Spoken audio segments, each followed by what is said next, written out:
সবাই তোমার স্বপ্ন বুঝবে না, সবাই তোমার কষ্ট দেখবে না, কিন্তু তুমিই জানো তুমি কতটা চাও, কতটা লড়ছো আর কতটা ভাঙছো প্রতিদিন।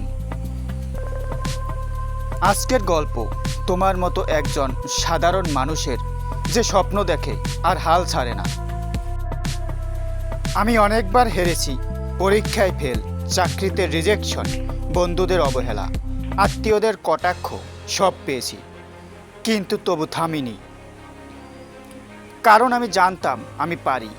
আমার বিশ্বাস একটা না একটা দিন আসবেই, যেদিন সব কষ্ট সার্থক মনে হবে। রাত ৩টায় যখন সবাই ঘুমায়, আমি তখন জেগে থাকি, নিজেকে তৈরি করি ভবিষ্যতের জন্য, নিজেকে প্রমাণ করার জন্য।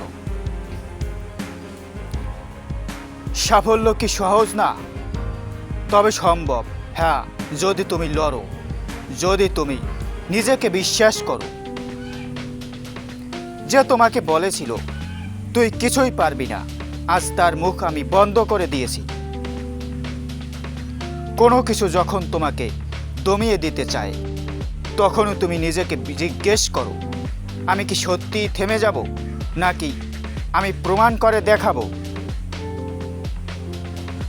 একটা সময় ছিল খালি পকেটে স্বপ্ন নিয়ে হাঁটতাম, কিন্তু আজ সেই স্বপ্নগুলো বাস্তব। না, এটা হঠাৎ হয়নি, বছরের পর বছর নিজেকে বদলেছি, শিখেছি, চেষ্টা করেছি, কেঁদেছি, আবার উঠে দাঁড়িয়েছি। কারণ আমি জানতাম আমি হারার জন্য জন্মাইনি। তুমি যতক্ষণ না নিজের ওপর বিশ্বাস রাখবে, ততক্ষণ কেউই তোমাকে গুরুত্ব দেবে না। তুমি যদি এখন হার মানো, তবে বাকি জীবন আফসোস কাটবে, কিন্তু যদি লড়ো, তবে হয়তো আগামীকাল হবে তোমার। প্রতিদিন ভোরে একটা স্বপ্ন ডাকে, চলো আজ কিছু করে দেখাই।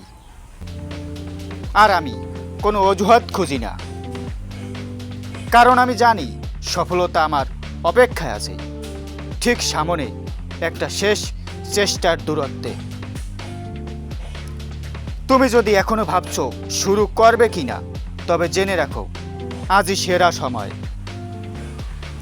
কোনো বড় কাজ একদিন হয় না, তবে একদিন শুরু করলেই সব কিছু সম্ভব হয়। তুমি পারবে, তোমারও সময় আসবে, শুধু শুরু করো আজ, এখনই। সফলতা তোমার দিকেই আসছে, তুমি শুধু হাল ছেড়ো না।